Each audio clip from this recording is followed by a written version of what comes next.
যে কেসকে supreme court একদিন রবিবার দিন বিকালবেলা তুলে নিতে হয়, সেই কেসটা কি নর্মাল কেস হতে পারে? আমরা রাস্তায় নেমেছি, আন্দোলন করেছি, রাজ্য সরকার কেন্দ্র সরকার কেউই আমাদেরটাই কর্ণপাত করেছে বলে আমি অন্তত আমার এখন মনে হচ্ছে না।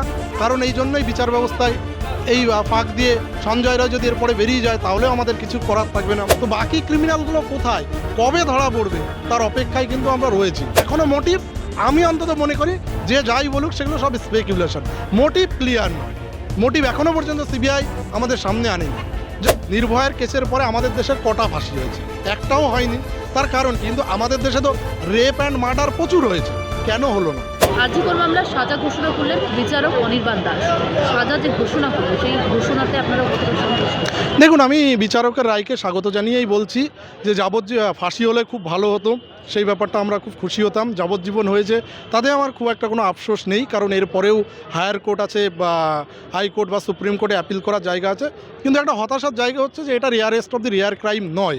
আমি জানি না এই ধরনের ঘটনা কি মেডিকেল কলেজে খুব হামেশাই ঘটে থাকে, বা যেদিন ঘটনাটা ঘটেছিল তারপরের থেকে কিন্তু আমি গুগল সার্চ করে ভালোভাবে দেখেছি এই ধরনের ঘটনা পৃথিবীর ইতিহাসে, শুধু ভারতবর্ষ নয় পৃথিবীর ইতিহাসে এই ধরনের ঘটনা ঘটেনি।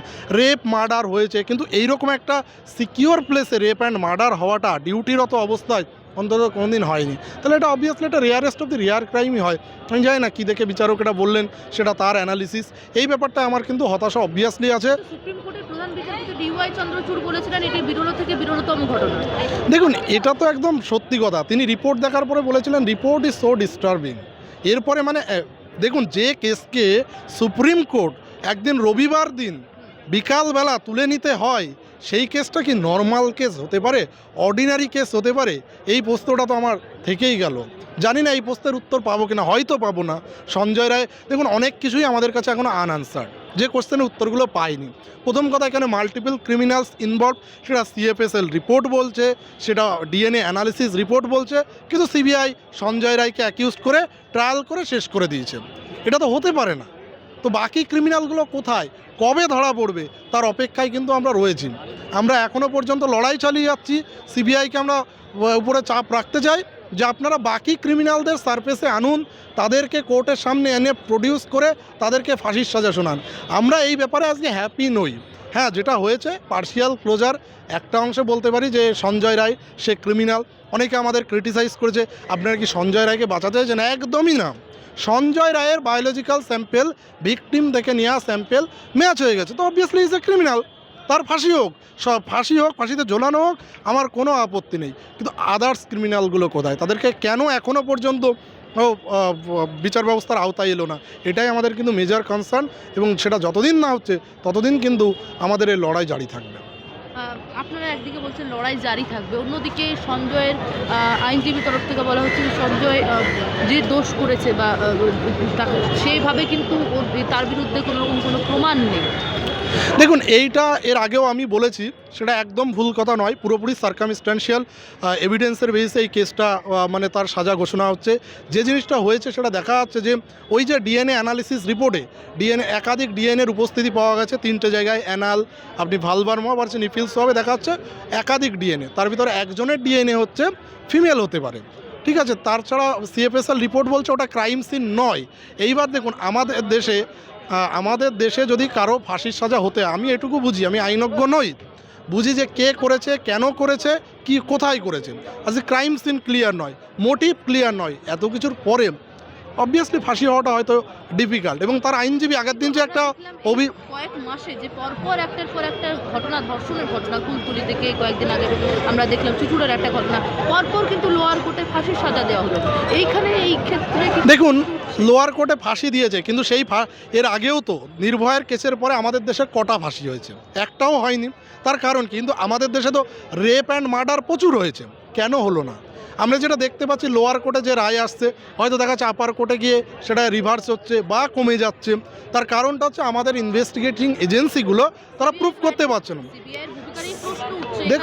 তৃণমূলের মুখপাত্র দেবাংশু ভট্টাচার্য দাবি সিবিআই ইনভেস্টিগেশন কোথায় করলো? কলকাতা পুলিশ যা করেছিল সিবিআই জাস্ট স্ট্যাম্পটা মেরেছে, সিবিআই এসে জাস্ট এক্সিকিউশন করেছে। মাল্টিপল ক্রিমিনালস যেটা সায়েন্টিফিক রিপোর্ট বলছে, ডিএনএ রিপোর্ট তো আপনি অস্বীকার করতে পারেন না, সেই রিপোর্টের বেসিসে আপনি কেন কোনো তদন্তটা করলেন না? যেখানে সঞ্জয় রায়কে ধরেছিল কলকাতা পুলিশ সেটাকেই আপনি মান্যতা দিলেন। সিসিটিভি ফুটেজে একাধিক লোকের সেখানে মুভমেন্ট, 68টা মুভমেন্ট, আপনি শুধু সঞ্জয় রায়কে আইডেন্টিফাই করলেন। আর জি করে কি শুধু সঞ্জয় রায়ই ওই ওয়ার্ডে ছিল? ঘটনা বলা হচ্ছে বারবার। শুধু এভিডেন্স ট্যাম্পারিং কোথায়? সুপ্রিম কোর্টের ফ্লোরে দাঁড়িয়ে লার্জার কনস্পিরেসি এবং এভিডেন্স ট্যাম্পারিং বলেছে। সুপ্রিম কোর্টের সলিসিটর জেনারেল তুষার মেহতা সাহেব কী বলেছিলেন? প্লেস অফ অকারেন্স অল্টার্ড হয়েছে। তাহলে তার তদন্ত কী হলো? আপনি সন্দীপ ঘোষ এবং অভিজিৎ মণ্ডলকে অ্যারেস্ট করলেন যে তারা এভিডেন্স ট্যাম্পার করেছে, তাহলে তারা কোথায় গেল? তাদের তো অ্যারেস্ট করা উচিত, তাদেরকে অ্যারেস্ট করেছেন, তারা সাপ্লিমেন্টারি চার্জশিট দিলেন না, এরা বেল পেয়ে গেল। তাহলে আমরা কি ধরে নেব? তাদের কি বিনা দোষে আপনি তাদেরকে এভিডেন্স সুচাপ করেছে বলে আপনারা চার্জশিটে লিখলেন, পরে দেখা গেলো তারা ছাড়া পেয়ে গেল, তার মানে কি তারা বিনা দোষে জেল খাটালেন? এটা কি হয়? তাহলে আপনারা কি করছেন আপনারা নিজেরাই ঠিক করতে পারছেন না। বা এই যে দেখুন ট্রায়াল হয়ে গেল, সাজা হয়ে গেল, সঞ্জয় যে একা মার্ডার করেছে তার মোটিভ কোথায়? এখনও মোটিভ, আমি অন্তত মনে করি যে যাই বলুক সেগুলো সব স্পেকুলেশন, মোটিভ ক্লিয়ার নয়। মোটিভ এখনও পর্যন্ত সিবিআই আমাদের সামনে আনেনি, যার কারণে আমরা জানি না। অনেক ডিসকাশন হয়েছে, এই হতে পারে ওই হতে পারে, এখনও পর্যন্ত একটা জায়গাও দেখলাম না মোটিভ নিয়ে, কি মোটিভ কেন করেছে সেটা আমি জানি না। আমরা দেখেছি প্রথম থেকে জুনিয়র ডাক্তার ফ্রন্টের তরফ থেকে বিভিন্নভাবে তারা কিন্তু প্রথম 9 তারিখের পর থেকে, ঘটনার পর থেকে প্রতিবাদে পথে রয়েছে, আন্দোলনে রয়েছে। পরবর্তী পদক্ষেপ কী আপনার? দেখুন ব্যাপারটা হচ্ছে যে পথে তো সারা জীবন থাকা যায় না। আর দেখুন একটা রাষ্ট্রের দায়িত্ব কি? তার বিচার দেয়া। যে ঘটনাটা ঘটে গেছে, আসলে সেই মেয়েটি ডিউটি করছিল, সে তো পাবলিক সার্ভিস দিচ্ছিল, তাহলে আমাদের প্রশাসনের কাজ কি? তার সেফটি অ্যান্ড সিকিউরিটি সেটা দিতে পারেনি, তার সাথে একটা ঘৃণ্যতম অপরাধ হলো। তারপরেও তার যে জাস্টিস দেওয়া, তার জন্য আমাদেরকে রাস্তায় নামতে হবে কেন? এটা তো রাষ্ট্র এবং বিচার ব্যবস্থার দায়িত্ব বিচার দেওয়া। আজকে আমরা রাস্তায় নেমেছি, আন্দোলন করেছি, রাজ্য সরকার কেন্দ্র সরকার কেউই আমাদেরটাই কর্ণপাত করেছে বলে আমি অন্তত আমার এখন মনে হচ্ছে না। কারণ এই জন্যই বিচার ব্যবস্থায় এই ফাঁক দিয়ে সঞ্জয় রায় যদি এরপরে বেরিয়ে যায় তাহলেও আমাদের কিছু করার থাকবে না। আন্দোলন করেছি, আমরা ভবিষ্যতেও করব। আমার যেটা এখন দরকার সেটা হচ্ছে যে আমাদের কোর্টে এই ব্যাপারটা অ্যাপিল করা দরকার। যদিও অভয়ের মা বাবা কোর্টে, তারা কিন্তু হায়ার কোর্টে কিন্তু অ্যাপিল করেছে। এখন দেখা যাক সেখানে রিইনভেস্টিগেশন বা ফার্দার ইনভেস্টিগেশন হয়ে আরও বাকি যে অপরাধীরা আছে তারা ধরা পড়ে কিনা, আমরা তার অপেক্ষায় থাকবো। তবে যতদিন না ধরা পড়বে ততদিন আমরাও ছাড়বো না, সে যেভাবেই হোক, রাস্তায় থেকে হোক, কোর্টে থেকে হোক, আমরা লড়াই জারি রাখবো। বাংলা হান্টের আরও খবর দেখতে নজর রাখুন। বাংলা খবর মানেই বাংলা হান্ট।